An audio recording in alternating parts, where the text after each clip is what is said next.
కార్మిక శాఖ వాసంశెట్టి సుభాష్ గారు కేసీఆర్ గారి పైన ఇష్టం వచ్చినట్టు మాట్లాడడం తీవ్రంగా ఖండిస్తూ ఈరోజు జిల్లా కేంద్రంలో చేనేత చౌక్ దగ్గర దిష్టి బొమ్మ దగ్ధం చేయడం జరిగింది. మీరు ఆంధ్రప్రదేశ్లో ఉండి తెలంగాణ రాష్ట్రం గురించి మాట్లాడే అర్హత మీకు లేదని మరోసారి మేము మినిస్టర్ గారికి హెచ్చరిక చేస్తున్నా. బిడ్డ ఖబర్దార్, తెలంగాణ తొలి ముఖ్యమంత్రి కేసీఆర్ గారిని మీరు మాట్లాడే అర్హత మీ పార్టీకి కానీ మీ అధినేతకు కానీ మీకు కానీ ఎవరికి లేదని మేము డిమాండ్ చేస్తున్నాం. మీరు తెలంగాణ రాష్ట్రంలో హైదరాబాద్ వచ్చి చూడు, మీ సంగతి ఏందో మేము అప్పుడు చూపెడతామని ఈ సందర్భంగా అడగడం జరుగుతుంది.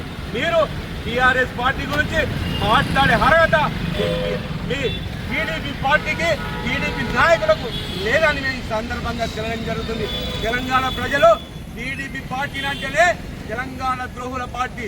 టీడీపీ పార్టీ తెలంగాణ ప్రజలు పొందబెట్టిన రోజులు గుర్తు లేదా అని ఈ సందర్భంగా అడగడం జరుగుతుంది. కేసీఆర్ గారి నుంచి మాట్లాడే అర్హత మీకు లేదని మరోసారి తెలియజేస్తున్నాం. నిజంగా మీరు అధినేత మీ ముఖ్యమంత్రి గారిని అడుగు, కేసీఆర్ సత్యంలో మీకు తెలియజేయడం జరుగుతుంది. మీరు తెలంగాణ రాష్ట్రాన్ని సాధించిన మహానాయకుడు మా కేసీఆర్ గారు. 10 సంవత్సరాలు ముఖ్యమంత్రి ఉన్న మా కేసీఆర్ గారిని మాట్లాడే అర్హత మీకు లేదని మరోసారి తెలియజేయడం జరుగుతుంది.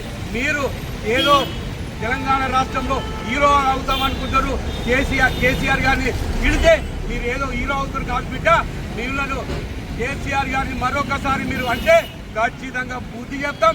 అవసరమైతే బట్టలిప్పి కొట్టేందుకు సిద్ధంగా ఉన్నామని మరోసారి మేము హెచ్చరిక జారీ చేస్తున్నాం.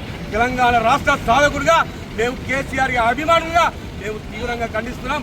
బిడ్డ, మీరు ఒళ్ళు దగ్గర పెట్టుకొని మీరు రాష్ట్రం గురించి మాట్లాడుకోరు, కానీ మా తెలంగాణ రాష్ట్రం గురించి మాట్లాడే అర్హత మీకు లేదని మరోసారి తెలియడం జరుగుతుంది. మీరు కేసీఆర్ గారిని ఒక మహానాయకుడు, తెలంగాణ రాష్ట్రాన్ని సాధించిన మహానాయకుడిపై మీరు మాట్లాడితే ఊరుకునే ప్రసక్తే లేదు. అవసరమైతే కార్మిక శాఖ మంత్రి గారు సుభాష్ గారు మీరు వెంటనే బేషరతుగా క్షమాపణ చెప్పాలని మేము డిమాండ్ చేస్తున్నాం. మీరు తెలంగాణ రాష్ట్రంలో ఎట్లా అడుగు పెడతారో మేము చూస్తాం. టీఆర్ఎస్ పార్టీ నువ్వు కాదు కదా, మీ అధినేత చూస్తుందా ఏం కాదని మరోసారి తెలియజేయడం జరుగుతుంది. ఖచ్చితంగా మీరు వెంటనే కేసీఆర్ గారికి వెంటనే క్షమాపణ చెప్పాలి, లేకపోతే మీరు తెలంగాణ రాష్ట్రంలో అడుగు పెట్టనివ్వని మరోసారి హెచ్చరిక జారీ చేస్తూ ఖచ్చితంగా బిడ్డ అబాకు చెవకులు పేల్తే కేసీఆర్ గారి పైన టీఆర్ఎస్ పార్టీ పైన అబాకు చెవకులు పేల్తే 4 కోస్తామని మరోసారి తెలియడం జరుగుతుంది. జై తెలంగాణ, జై తెలంగాణ, జై తెలంగాణ. నిన్నటి రోజున టీఆర్ఎస్ పార్టీ అధినేత తెలంగాణ